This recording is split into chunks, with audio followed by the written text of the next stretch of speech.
Good morning, class 10th. As you all know, we are doing our chapter number 4, Globalization from Economics. Today, I will be forwarding my chapter, that is, Factors Enabling Globalization. In yesterday's video, we have gone through the part 1 of Factors Enabling Globalization, in which we have studied the first factor by which globalization is moving very fast was technology. Yes, we have made lots and lots of improvement in the fields of transportation as well as technology by which globalization has stimulated. Today, my topic will be related to liberalization. First is technology. इसके दो parts हो जाते हैं, transportation, communication. आज हम liberalisation करेंगे. अगर हमसे 3 फैक्टर्स पूछे जाते हैं तो हम अभी इसको दूसरा ही मानेंगे. 5 नंबर का क्वेश्चन कैसा आएगा, that I will explain letter. फिलहाल to start my chapter, I just keenly interested to put your attention towards the Chinese toys. हमने ऑनलाइन में भी किया है और हमने पहले भी किया है कि किस तरीके से चाइनीज टॉयज का हिंदुस्तान में आना इंडियन टॉय मैन्युफैक्चरर कंपनीज के लिए लॉस का था, कैसे चाइनीज टॉयज कंपनी प्रॉफिट में रही, how it also affected the choices and the comfortable or new design for the buyers. But अगर इस तरीके से अगर हम सब कंपनीज को, सब देशों को एक लिबर्टी दे देते हैं, आजादी दे देते हैं कि वो कहीं पर भी जाके कितना मर्जी ट्रेड कर सकती हैं, तो that is not good for the economy.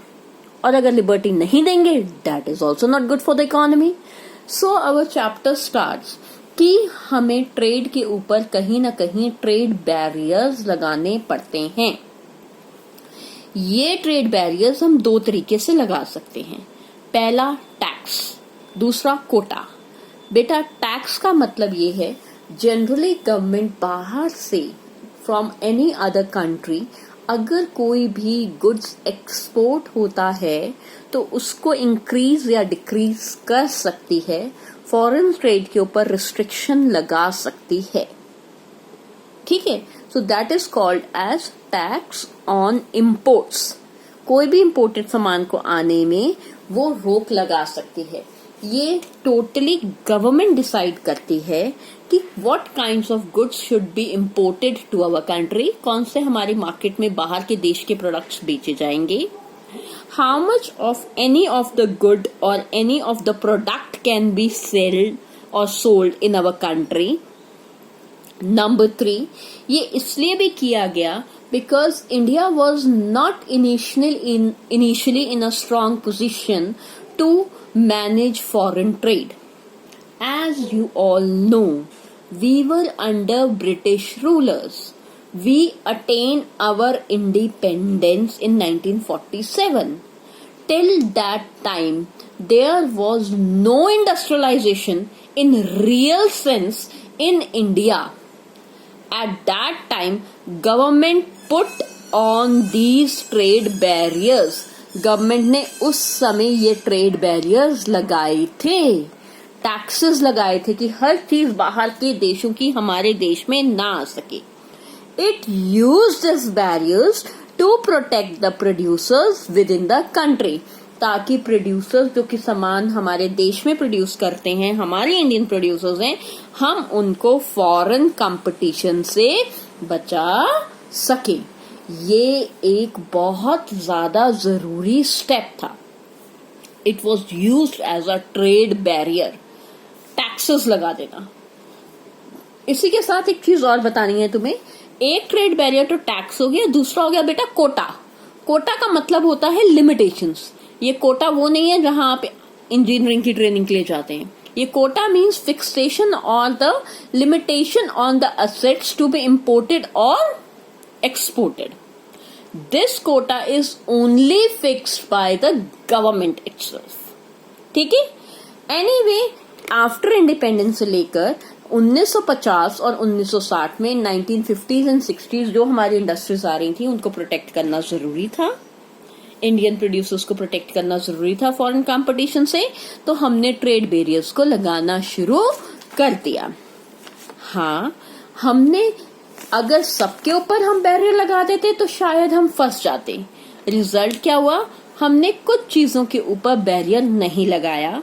Indian government ने कुछ प्रोडक्ट्स को, कुछ गुड्स को अलाउ किया that can be imported in our country and generally these all goods were the essential commodities, जिसमें मशीनरी आती है। हिंदुस्तान पहले मशीनरी बनाएगा फिर प्रोडक्ट्स बनाएगा तो बेटा हो जाता जयराम जी की, तो that was not possible, it was not feasible. जैसे कि fertilizers, just to increase our agricultural production, it was very much necessary for us कि हम इसे इंपोर्ट करें। सिमिलरली पेट्रोलियम या पेट्रोलियम प्रोडक्ट्स, तो ये चीजें हमारे देश में 1970s और 1980s तक इंपोर्ट होती रही और गवर्नमेंट अपनी तरीके से पूरी सपोर्ट देती रही इंडियन प्रोड्यूसर्स को कि वो इतना प्रोड्यूस कर लें कि वो कम्पिटिटिव हो जाए। 1990 तक एक टाइम आया जब इंडियन प्रोड्यूसर्स जो थे वो compete कर सकते थे किसी भी फॉरेन गुड्स या सर्विसेज से। ये वो टाइम था बेटा जब हमारे देश में न्यू इकोनॉमिक पॉलिसी को रेगुलेट भी किया गया। यहां पर मैंने लिखा है NEP, ठीक है। It stood for new economic policy. ये न्यू पॉलिसी जो है वो 3 बातों को ध्यान में रखते हुए बनाई गई थी। पहली चीज मैं पहले ही बोल चुकी हूं, that the Indian producers were now at that position where they can face foreign competition. Number 2, if there is competition 101%, it would lead to improve our performance. कई बार आप एक दूसरे से जरूरत से ज्यादा क्यों पढ़ते हो? ठीक है, वो तब पढ़ते हो जब सामने वाला ज्यादा पढ़ रहा होता है। जितना ज्यादा कंपटीशन होता है कई बार आप उतनी ज्यादा अच्छी चीजों को और अच्छा प्रोड्यूस कर पाते हो। और तीसरा फैक्टर था at that time this decision मतलब फॉरेन कंपटीशन को हिंदुस्तान में आने देना, it was being supported by many international organisations. India को एक मौका लग रहा था कि इंटरनेशनल ऑर्गेनाइजेशंस कहती थी भैया अगर तुम्हें इजाजत होगी तब हम तुम्हें वर्ल्ड अफेयर्स में शामिल करेंगे। Result was that trade barriers were removed and that were removed to a large extent, एक बहुत लंबे एक्सटेंट तक उन्हें हटा दिया गया। जिस प्रोसेस से इन ट्रेड बैरियर्स को हटाया गया, व्यापार के ऊपर से लिमिटेशंस को हटाया गया, उस प्रोसेस को हम कहते हैं लिबरलाइजेशन। जो हमारी ये न्यू इकोनॉमिक पॉलिसी थी ये बेस्ड है LPG। पहली चीज आप गवर्नमेंट आपको लिबर्टी दे देती है। जब गवर्नमेंट आपको लिबर्टी देती है तो आप बहुत सारी चीज प्राइवेटली प्रोड्यूस करना शुरू कर देते हो। आप बाहर के देश में जाके compete कर सकते हो, आप जितना मर्जी व्यापार कर सकते हो। जब लिबरलाइजेशन और प्राइवेटाइजेशन होता है automatically it results into globalization. So if in this video, in this topic, we just try to understand how liberalization leads to globalization. बीच में छोटे छोटे क्वेश्चन जरूर निकलते हैं, वो आपको जब नोट्स मिलेंगे तो उसमें साथ साथ मिल जाएंगे। आपको ट्रेड बैरियर्स की डेफिनेशन जरूर करनी है। अब की बार के बोर्ड का क्वेश्चन था which trade barrier is used by Indian government to limit foreign trade, तो ऑब्वियसली इनका आंसर यही होगा, टैक्स ऑन इम्पोर्ट्स। लिबरलाइजेशन की डेफिनेशन आ जाती है, liberalisation was the core feature of new economic policy. New economic policy was initiated in 1991। So all these things are inter related. किसी भी सर्कमस्टांसेस में there were certain products which keep on importing in India, चाहे वो machinery है, fertilisers हैं या petroleum products हैं, तो हम इसको इस तरीके से करते हैं। आज का टॉपिक इतना ही।